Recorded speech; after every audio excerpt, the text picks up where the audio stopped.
Coach, the offensive challenges from the other night, correctable? Was it a one-off? How do you approach a game like that, which is going to happen from time to time? You'd like to think it wouldn't, but... Yeah, I mean, I think what we will start with our team is the defense, because I think the defense was, a big problem, in that particular game. When we give up over a point of possession, in a game, it puts more pressure on our offense. Clearly, our offense left a lot to be desired, and I knew that without even going back to watch the tape right after the game. And while it was going on, quite honestly, we refused to pass to one another, quite honestly. That's just not how we play. We were too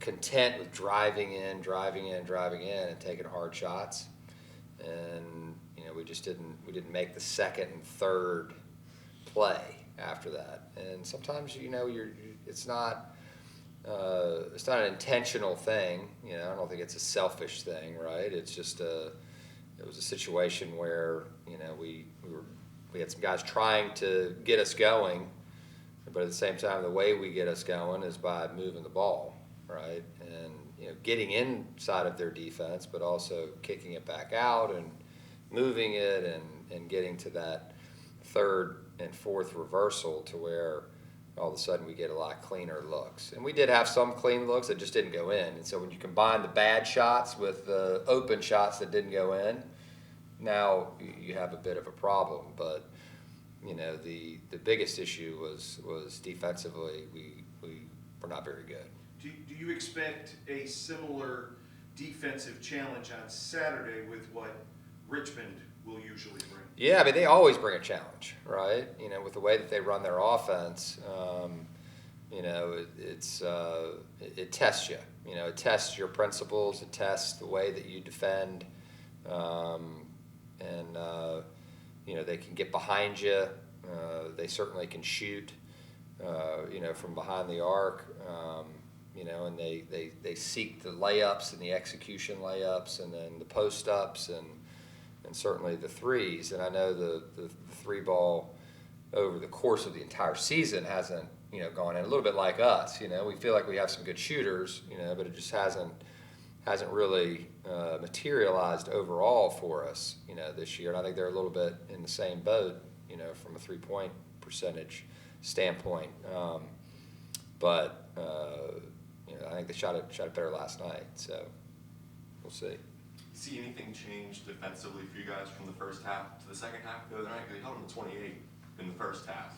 Yeah, no, I mean, I think, yes, there definitely was some differences. But even in the first half, we were giving up layups, right? We gave up 4 execution layups, 4 back doors, and then two layups in transition. Swope just dribbled in and laid it up, early in the game. Just a lack of communication, and we just didn't set our defense, quickly. And then I think Firm had a goaltend, which would have been a layup, as well. And so, that part was very frustrating. And when the guys watch it here when we get into, film, they're going to be frustrated as well. I'm sure they know it. They know it's coming, but, it is what it is. Jimerson had 26 the other night, and I think 11 in the first matchup. What changed for you? Layups. Yeah, it's layups. You give them the layups. When you're a shooter, it's hard to get threes off because everybody knows you're a shooter, right? And so they're on you at all times. And so if you can find baskets at the rim, and you can find baskets at the free throw line, well, now your 3-point shot becomes even more of a weapon. And he had a couple where he missed, early in the game. We monstered one time or trapped and threw it out, and he shot faked, and Joe jumped, and he had a 3, and that one didn't go in. I think we got an over the back on that one, but I think the layups were key. You created 17 turnovers Yeah. on the other night. I think you had a 17-8 Yeah. edge, but then the points off turnovers edge was marginal. What were you guys struggling with converting the turnovers to the points? Yeah, I mean, we've struggled with that all year, I think. We haven't been great in advantage situations up the court. I mean, certainly when we have a dunk, obviously it's an easy thing. But when their body's back there and we're having to make decisions, we haven't been great at it. And it's an area that we work on a lot, to try to get better at it. Those advantage situations in transition, but we didn't finish really any of those. They turned into questionable twos. We had quite a few in transition where we're attacking, somebody back at the rim and we miss, fall down, they get the ball and go the other direction, no call, whatever. I'm not saying they were fouls, it is what it is. We didn't convert when we had those advantages. A few times we did, we kicked it out, Zeb makes a three, and we had some nice plays, overall. It wasn't a complete zero of a game for us. I say all this with total respect for St. Louis, but, I know when we're not playing the way that we're supposed to be playing. And our staff knows, and the guys know. And, certainly, we've got to get back to it.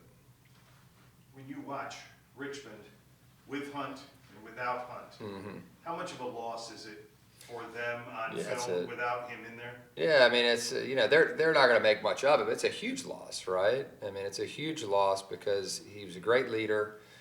He's a great defender. He was excellent in pick and roll and creating shots for others. He was really quick. Just his maturity and poise, won a lot of games last year, and has won a lot of games over his career.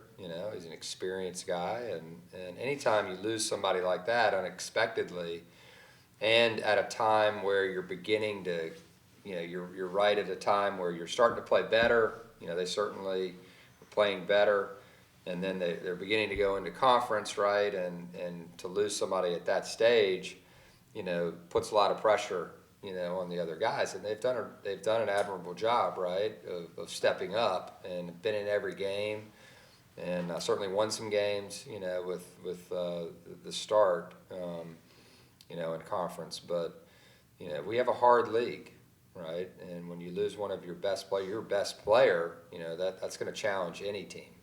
But I feel like they've done very well, considering that situation. I know the goal is to, all their games, most of them have come down to 2 possessions, and they're in all of them. There's no question about it. I mean, I think they can beat anybody, just like any team in our league can beat anyone.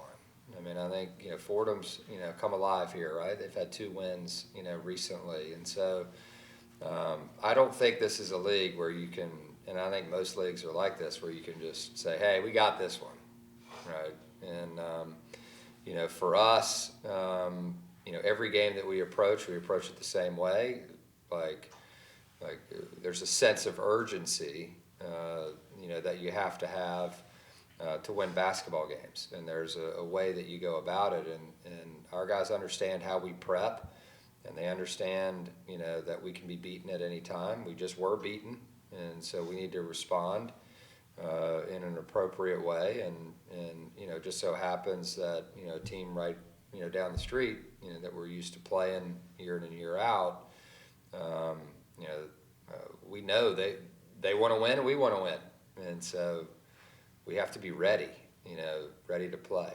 You're obviously new to this rivalry matchup as well from your limited experiences so far from last year, and looking forward to this weekend. What can you speak about VCU versus Richmond from what you know? It's great for the city, right? It's great for both universities, to be this close, to one another, and have 2, great programs that compete at a high level and compete in the same conference. It's very unique, and we're certainly proud to share the court with them.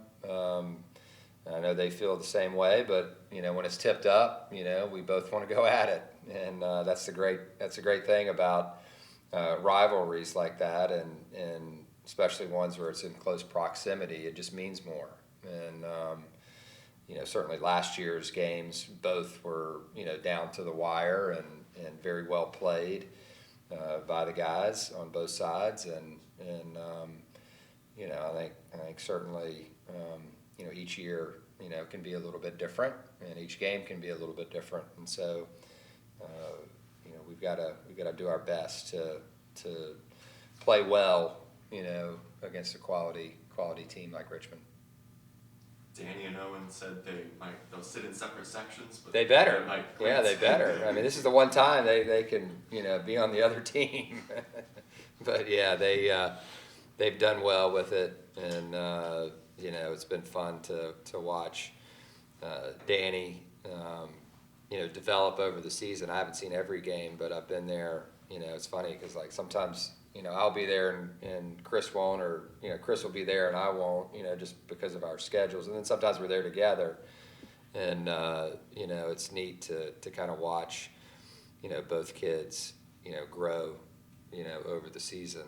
And he's a freshman. It's hard to be a freshman playing in varsity like that. Yeah, he's done really, really well, and he really helps the team. And it's funny to have two coaches' kids out there together like that. It's pretty neat. They're directing people all over the place. Yeah, that's right.